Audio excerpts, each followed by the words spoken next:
All right, you ready Mm.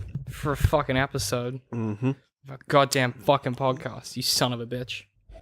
Shit. I don't appreciate that language, You David. didn't like the aggression. No, I I thought really I'd come in don't. hard with it. Yeah. Stand still, my.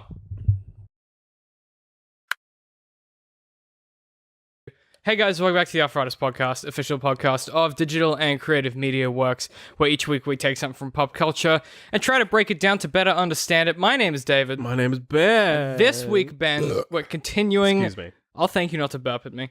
This week we are continuing Fantasy Month. We're in week 3. Week 3 Victoire. of Fantasy Month, and that means a few things. The first thing it means is we're going to do another topic about fantasy. And the second thing it means that I didn't really think this through before I started I speaking. was like, of course that's what it means. It's what it has to mean. It's fantasy month. We're still doing fantasy. Welcome Shocker. to the fantasy Hi. month. Because it's that month that we're Yeah. doing. You're welcome. It's February. Oh shit, no, it's It's March. March, dipshit. Oh, no, no, it's March. Where did the time go? Oh, jeez. So this week, I figured just for a change, just because I always talk about it, but we never did a fucking episode on it, we would talk about the fantasy of The Witcher. 3? 3, The Witcher 3. Or The 'cause Witcher 3. My only Third The exposure Witches. is like The Witcher 3 and the first 20 minutes of The Witcher 2. I feel like The Witcher 2 wasn't as good as we all remember. So I don't think we need Well, to I don't talk remember about it because 20 It was minutes. it was a weirdly linear game that was trying to be open world that just wasn't. It was so strange. I know it was jank, like as all hell. Yeah, it was real weird. It was so hard to play. Like it was so hard, but not because it was good. You know how it was there's hard. a It was just hard to play. yeah, it was just It's hard like to System play. Shock. Exactly, but less good. Which is a heavy statement to make. But I feel like The Witcher 3 particularly is a game that I have played a lot of. Yeah, You know. This is kind of like your weird, like closet. It's my weird deep It's dark your secret. closet mistress. Right, because this everyone game. knows that I'm married to Skyrim for some reason. Yeah, Like you're in a lifelong relationship with Skyrim. But I The do- Witcher was like that. the side piece. That I Yeah, had The for Witcher a was while. that side piece that you flirted with for about 150 hours. But then, like, I kept sleeping with her, and then it's been 5 years, and I'm still doing it sometimes. You're the it's like the it's I keep wanting to say this is like the Barnaby Joyce of games, but no, this would make you Barnaby Joyce. And then the game would be The game would be the mistress. what's her name? The mistress who Does that make Skyrim the That's- pregnant wife? No, the Skyrim is the OG wife. Oh, okay. And the The Witcher is the pregnant Wow. mistress. This is a complicated. This is a very simile. deep cut, like Australian Also, very politics. specific Australian Yeah. reference. I like it though. I like the direction you Thank were you. going, and I appreciate you bringing some contemporary That's all right. references to make this not a timeless episode. Anytime. Yeah, I appreciate that. It was going to be evergreen, but now you fucked it up, and that's all right. But no, it's a video game that I played a lot of. We did like 90 episodes on the Colby House channel of the New Game Plus on like Deathmatch, God, yeah. and that was really good fun. But my favorite thing about the game is like I have this problem with Horizon Zero Dawn as well, which I've been replaying a whole bunch. That I like the game idea more than I like playing the game. And this is a weird thing that I have that most people go, what are you talking about? But I don't necessarily like playing The Witcher 3, but I fucking love The Witcher 3. Oh no, I get that. Like I love the conversations and I love being in that world and I love experiencing what's going on, but I don't necessarily like the combat or love the dialogue tree, but I really fucking love like going back to that space. You I know get what I that mean? with like Counter-Strike and like Melee. I get that with like competitive games where it's Mm-hmm. like I love Melee and I love Counter-Strike, but like I don't fucking play them. Like I don't want Like, to. man, I don't have time for that Hey, shit. nobody got time for I that. don't have time to Learn, to play, get and, like, educated. be good. Like I just want to. But I like it. I think it's amazing. Right. I guess the difference though is like I'll like boot it. So like I was playing Horizon Zero Dawn last night, by way of example, and I was like, I'll just play like a few hours and then go do some work or whatever. And I spent like 2 hours just like walking around. I Right. didn't really do anything. I just picked some herbs and enjoyed the scenery. Like, because I was just like, I want to go visit, but I don't want to fight any giant robots. So I just went and had a good time. So you entered the world for a bit. Yeah, You had a brief respite from From the hellscape that is real the life. hellscape that is Yeah. this. From the crushing disappointment I live in every day. It was a Yep. nice, like, little jaunt. And I feel the same way with The Witcher because the world is so complex and so, like, deeply put together that just, like, walking through a town in Skellige, like, the Nord Islands or whatever, you can walk through an island and learn everything you need to know about that like island's group of people just by talking to them and stuff. And it's like a whole living ecosystem that has like quests and people doing stuff, and it's weirdly it's like visiting another country that could never exist. You know, Yeah. it's why Assassin's Creed was so interesting as a concept, but always such balls to play. Well, it's interesting how you mentioned that the comparison to Assassin's Creed, because we talked. I think I mentioned this a few episodes ago. I believe in one of our fantasy episodes, where I mentioned that The Witcher 3 is like the most non-white white fantasy setting. Yeah, because That, it's very like- Slavic. Yeah, so it's made by Polish developers, and they've put so much like cultural reference and like so much of the Polish identity inside this game that even though the game is mostly full of white people, Yeah. they have a sprinkling of diversity in there, but it's it's a white, it's a European setting, even though it is this, when you have a European fantasy setting, you immediately just think like, England. Monty Python and like Yeah. Skyrim and stuff like that. Yeah. Like Dungeons and Dragons, but like it's so, because they put in all of this influence, it makes it so much more it feels like a different country, but also feels like a completely different culture. Right, yeah. Whereas like Assassin's Creed 2 is meant to be set in not only a different like location, it's meant to be set in like Venice, but like, a completely different time I'm period. also set in Italian. Yeah, it still feels just American. Generic and American. Yeah, and like, all of the Assassin's Creeds, they all feel kind of the same. Like think- they all have Yeah. the same kind of building layout and like the way people move around and like the way people interact. Like Sans- it's all Sans like Origins, because that's so like African, it's not funny.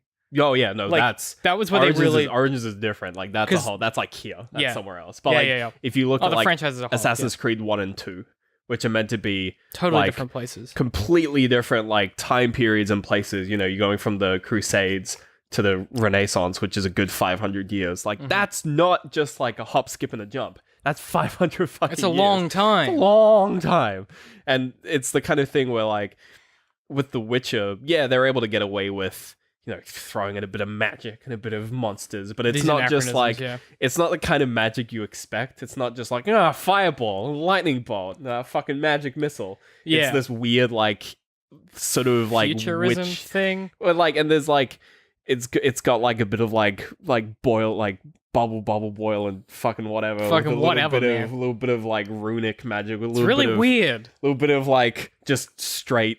I have a sword, I fuck shit up, kind of. Yeah. A little bit of vampires in there with the silver sword. It's like The- there's all these weird little. It all bits comes from different together. places. Yeah, and the funny thing about that too is what it ends up being is we've talked about this a whole bunch with different episodes where we've talked about genre and like what a thing should be and what rules should apply to a world. And like Harry Potter is a big sinner of like not adhering to the genre God, that it's yeah. written in. But one of the kind of interesting things about The Witcher 3 is that because it's a fairy tale story, but it has fairy tale creatures in it. Like, there's no point. So there's a good example that I use is a quest they demoed in the game before the game came out that made me go, oh, this is going to be something different. Is Right. there was a quest where you're tracking Ciri across the world basically, and there's a creature that's seen her. And so you come up to this little blue creature that you sort of track down through this forest, and you come up to him, and he sort of mimes that he's lost his voice, and you have to kind of guess this through the dialogue tree. And he's lost his voice, and you go, well, where did it go? And he sort of gestures, and he like leads you to a physical location where you then go and retrieve his voice back, which is in a jar.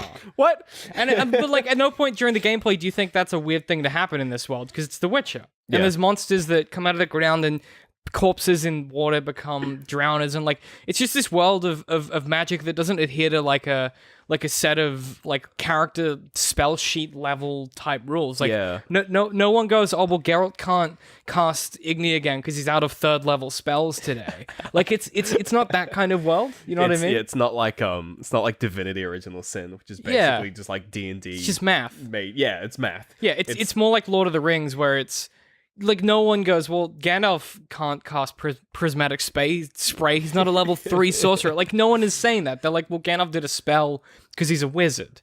And it's like the people in this world, like sorceresses, because they're all female, sorceresses, all cast spells, and you never question whether or not they can cast a spell because that's just how the world works. Yeah. Which is kind of interesting when you try and then fit an RPG mechanic over the top of that. Because the RPG mechanic cannot limit your like magical ability. It can only augment what you already have, which is Yeah. kind of But interesting. the magic in this is very different to like, I don't know, the magic in like a Deus Ex game. For an Yeah. example of like an open world RPG Mhm. sort of simulation game. Like in Deus Ex, it's like, you know, you're actively like giving yourself like, I'm gonna give myself these abilities because I'm gonna play like a stealthy boy, or I'm Mhm. gonna give myself like these abilities, I'm gonna play like a big brute boy. Mhm. And in The Witcher, it's like you have these things Because you are Geralt. because you are this person. Yeah. And then, yeah, you sort of augment and you choose where to go. And it's more about like, I'm just going to wear this armor because it makes sense because I don't want to die. Yeah, it's a different kind of. It's a different kind of. What's the expression when you sort of. Like in game design, like there's this thing where you go from. We talked about it when we talked about Darkest Dungeon and a few other games like that, where, especially Subnautica, where you stop playing the rules of the game and you start playing in the world. And that's very much how the Witcher's kind of mechanics and armor and all that stuff kind of tends to function. Is you stop counting numbers and you just intuit like, well, I'm going to a nest of wyverns. I need to wear my armor that has high poison resist that I crafted, Yeah. whenever. And it's not because I saw the wyvern has the plus poison stat, even though that's what it is. It's you just It's in your brain, you know that, oh, wyvern's poison. Geralt would do this. I gotta wear my poison resist or whatever. Which I think is part of where the game falls down a bit, because then it adds this layer of like the sword oils and the potions and stuff that can get really complicated. But one of the things they did really well in The Witcher 3 that they fixed one of the biggest problems in The Witcher 2 is you can pop potions anytime. yeah. So if you have in your backpack, a potion that's going to give you poison resist, you can chug that motherfucker during a fight. In Yeah. the previous game, you had to meditate before a fight, then take it, then apply your blade oil, then go into battle. I think the sword oil and the potion stuff is kind of a hold. Yeah, it's mainly a holdover from The Witcher 2, but you can kind of see what they were trying to push with that system, where it's like you're not just a big sort of powerhouse of a boy. Mhm. You have to actually plan for these encounters. to be smart. It's kind of like it's what like Darkest Dungeon perfected. Yes, it Sort is. of the preparation phase of, The provisioning. of doing something. Yeah. And it's there's sort of a few games that have done stuff like that. What's the one I'm thinking? Not Darkest Dungeon.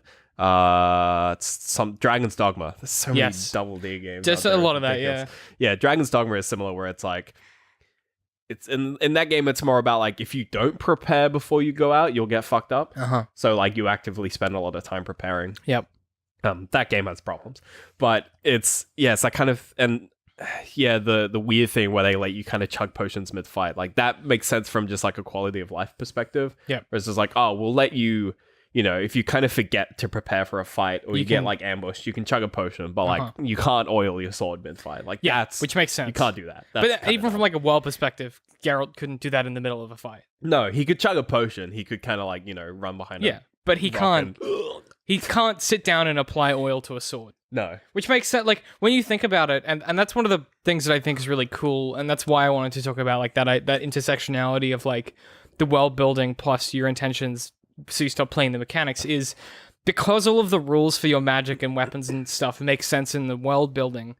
You don't ever question like anything. It's weird. Like when you're playing, you don't go, oh, why can't I cast Igni twice in a row when I'm wearing this armor? Because it's like, oh, well, this armor like makes Geralt lose stamina faster.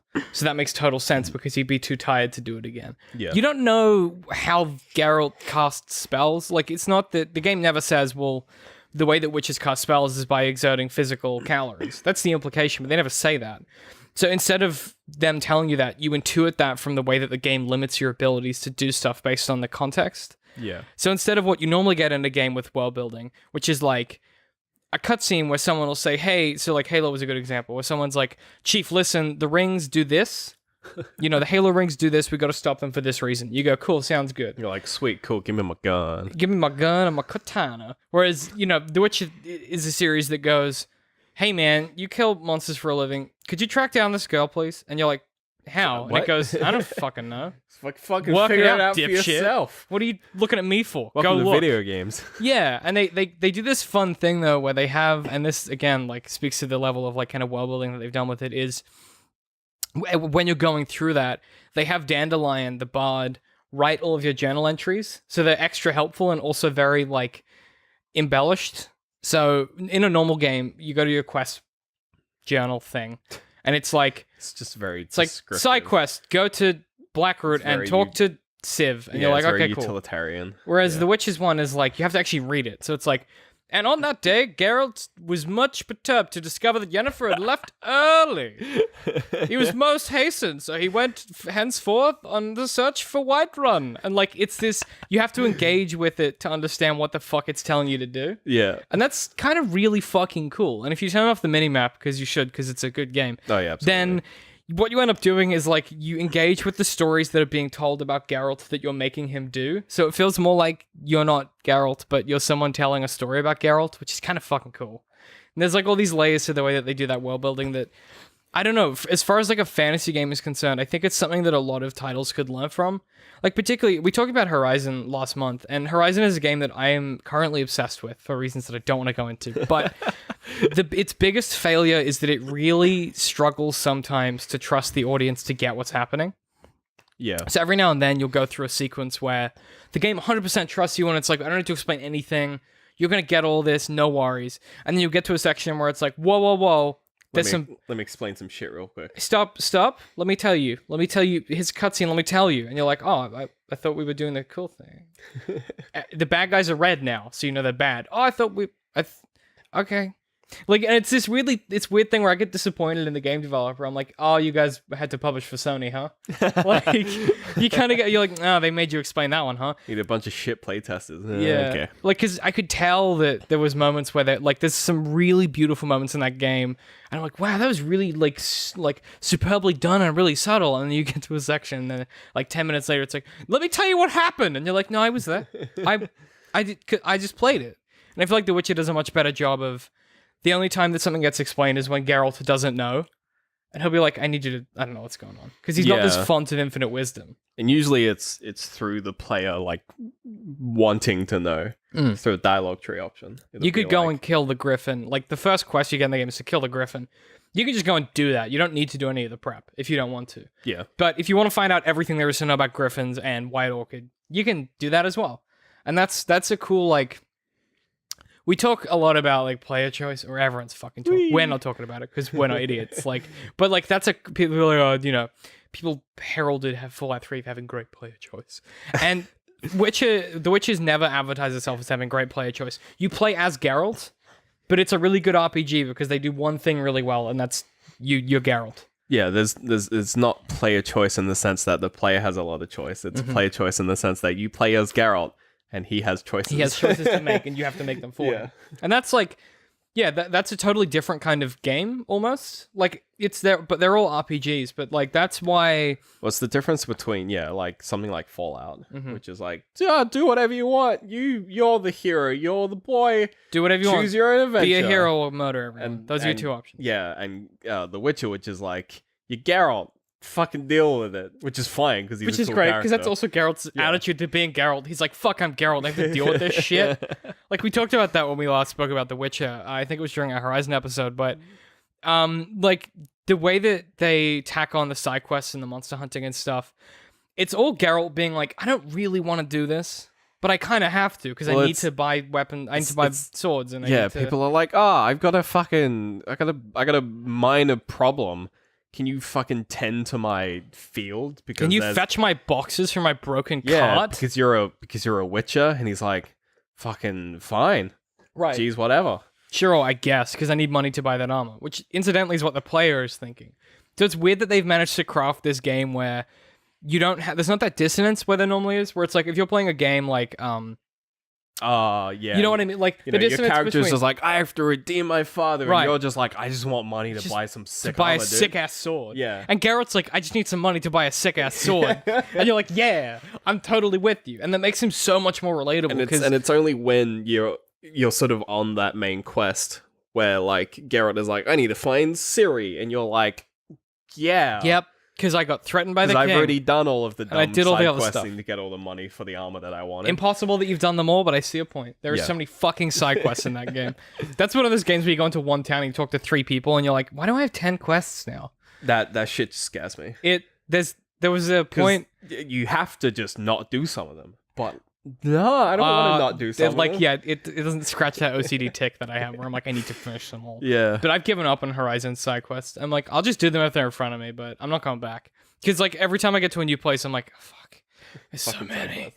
But then the game does this really sneaky thing where you come back and there's more, and you're like, fuck, god damn it, I thought I got away with the one time, but no, there's more. They gotta do the Mario Odyssey technique where the side quests are the main quests. It's just nothing but side They quests. just trick you real good. Yeah. You're like, the game. The game's just entirely side quests. Yeah. Or do the Zelda thing where you can't. There's not really quests. The game is entirely just side quests. You just do all side quests. And you're like, I guess I fixed I did the world. Yeah. I don't know what this game's about. Zelda's interesting if we bounce back to the magic at least briefly. The where in The Witcher you have, you know, the reasons for the limitations of your magic are like explained in the world. Like Zelda's magic, like Legend of Zelda. Breath of the Wild Zelda. Wow, that was hard. I didn't want to do the whole title. Legend of Zelda: Breath of the Wild for the Nintendo Switch. Zelda. Yep, Zelda's easier. His powers are so like random and like just kind of like you have bombs. There's square ones and circle ones. Like cool. Yeah, one of them's a magnet. That you got a magnet which works sometimes. One of them makes ice blocks. Yeah, one thing just freezes waters specifically in a pillar formation. The other one's only on water. The other one's an iPhone.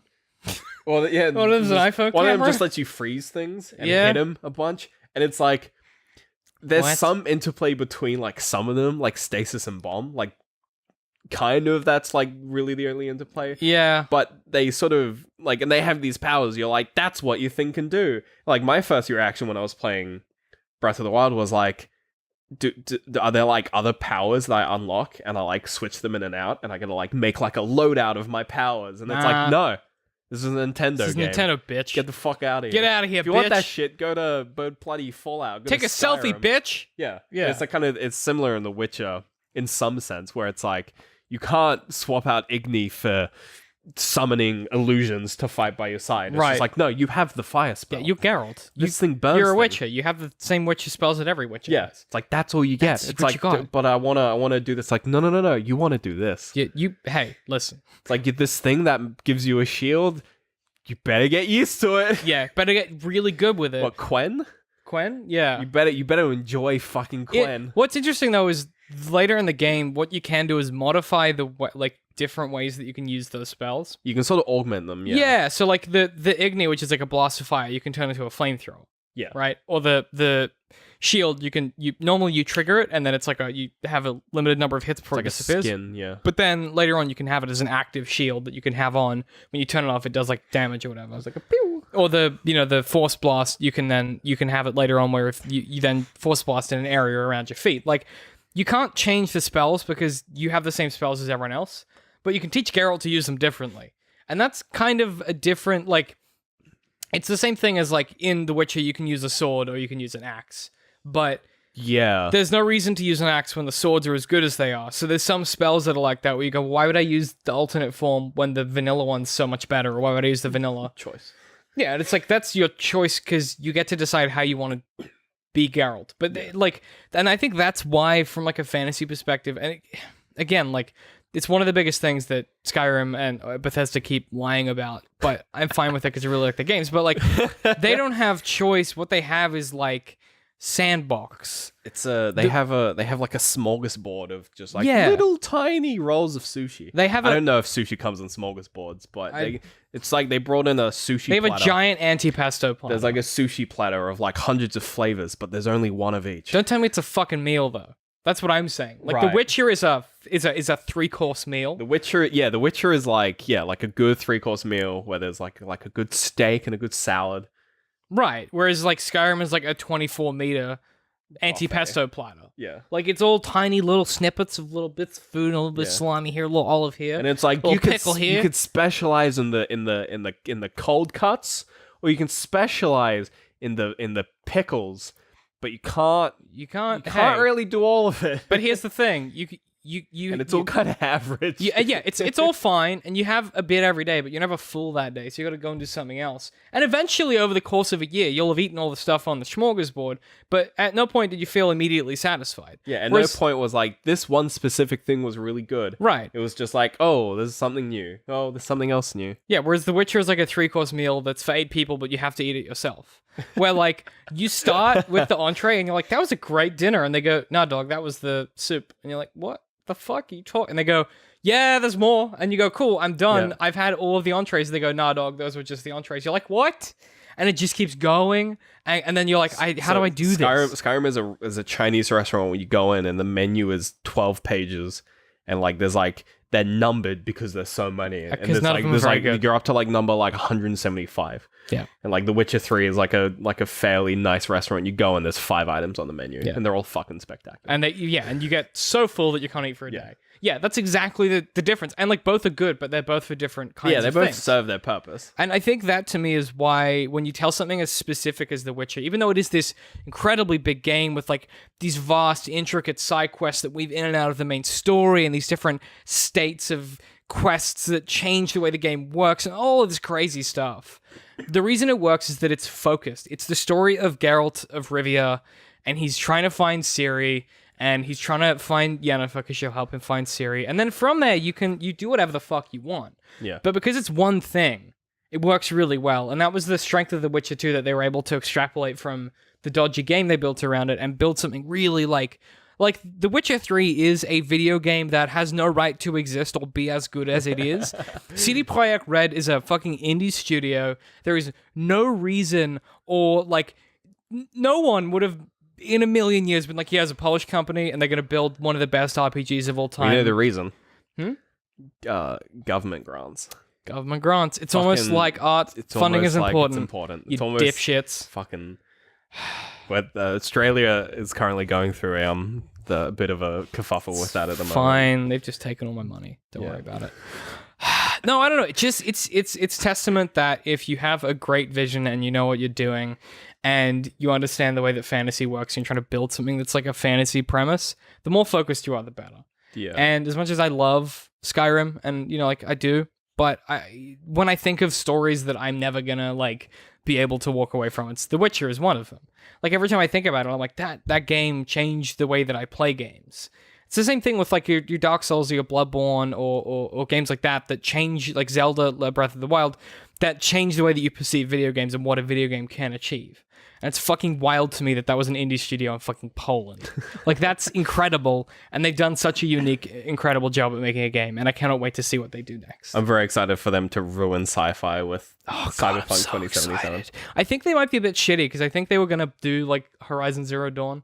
Like, I think that they were like, oh, if we did, like, a post... And they went, it's similar. So I'm curious to see them do that, but way better. Yeah. Whatever the concept is. I don't think no idea where it's going to go. But I'm excited to find out. Either way. Which is not always something I say about game studios that make big games. Like, I don't give a shit what Treyarch's going to do next, but fuck me if I'm not on the tenterhook for the next goddamn... What the fuck does Treyarch even do these days? I think they do COD. Call of Duty? Yeah, I think they got subsumed by Infinity Ward, though. I can't remember. Or one way or the other. I can't remember. Who fucking knows? There's like Sledgehammer now. Sledgehammer's the one that is both. There's 3 dev teams working on COD now. I don't They're doing... Which means they have more time to make each of them. But it Which means is good. there's just 3 studios. But they still can't make to... a single game as good as Battlefield 1. So it's like, what are they doing? Or Call of Duty 4. Or Call of Duty 4. Yeah, it's crazy. But yeah, I don't know. That was all of my... I have no other points to make. I just really like The Witcher 3 and I wanted to talk about it for half an hour. I hope that's okay with you, Ben. That's fine with me, David. Good. Now, do you have any recommendations for this week? Things you've been checking out? Fuck. This segment we do every week, and every week you consistently have literally nothing to share. It's always incredible. Just more Warframe, more LA Noire, bloody. Just the same shit. That's kind of it. I feel like we both do that. We'll just do the same thing for a month. And be like, okay, I've got something new. I've been watching Love Season 3 because it's out on Netflix, and it's good. And I haven't cried yet, but I've come close. So check that out if you haven't. I played through Subsurface Circular. Mm-hmm. I think that's the name of it. It recently came out on the Switch. It's been out on PC for a while. It's a weird narrative-driven robot detective game Okay. where you're a detective robot Yeah. and you're stuck on a subway because that's where they keep all the smart robots. It's very weird. And you just have to solve the case of the missing robots. Robots going missing, you got to solve it by talking to people that like robots that come on and off the train. Okay. So that they sounds come on like the a cool train, you premise. talk to them, and then they say, "Oh, this is my stop," Gotta and go. you leave, and like you're just going around in That real sounds time. pretty cool. This train, it's a cool premise, and it's very nice looking, and it sounds nice. So it's And all it's of the got some indie things decent that Ben writing. likes. Yeah, it's written by it's made by the people who did a bunch of other indie games that I completely That forget. I can't remember right now. Transistor and stuff like that. Oh shit! Okay, I didn't know they had another one. Yeah, believe Transistor. We'll have to check that out. Released adjacent to that team. Yeah. Okay, that sounds like something that I might enjoy. It's on Sounds the like- Switch, and it's like $10. Sounds like my kind of indie wank. It's a Ben. quick, like, it's like 2 hours long. Oh, You're like, perfect. it's- Oh. you'll just get If I through can it. play a game and put it down, you'll it's enjoy it. perfect. I think you'll like it. Yeah. Yeah. Okay, might have to check it out. The only other thing that I've been doing is playing a lot of Horizon Zero Dawn. Because it's really good. Because you have a problem? I've discovered I have a new problem, which is that I really like it. Because before I was like, this game's fine, and then they do this plot twist, and I'm like, good. You're like, never mind. Gotta play this to the end now. Find out what happens. I nearly hit Meridian.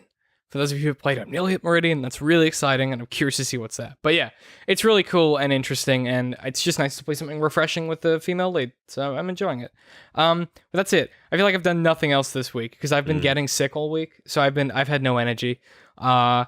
Yeah, no, that was it for my recommendations. But where can people find us if they wanted to, Ben? Facebook. DCM Works Social. YouTube. YouTube.com/DCMWorks. Twitter. At DCM_works. Patreon. Patreon.com/DCMworks, where currently we are doing a Untitled Road to Infinity War podcast where each week myself, Ben, and Laura watch a number of Marvel films in the lead up to Infinity War in the hopes that we'll have gotten through them all before the release date of We Infinity War. watched the second Thor film today. Oh boy. Oh, you guys did? Yeah. Yeah. Thor 2. Dark World. Thor the second Thor. Yep. They're getting worse. They do get good from here on. Mm, It's kind of consistently good. yeah.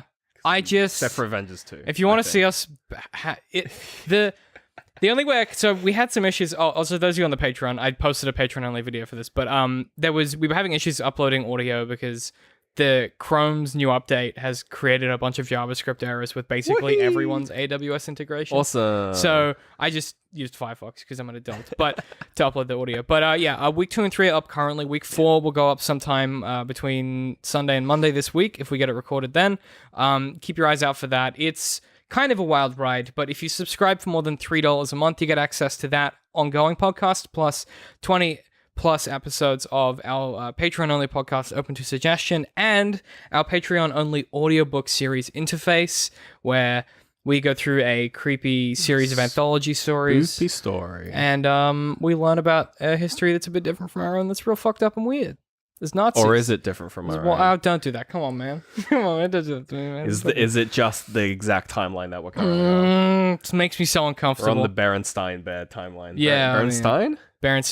Berenstain. Bernstein.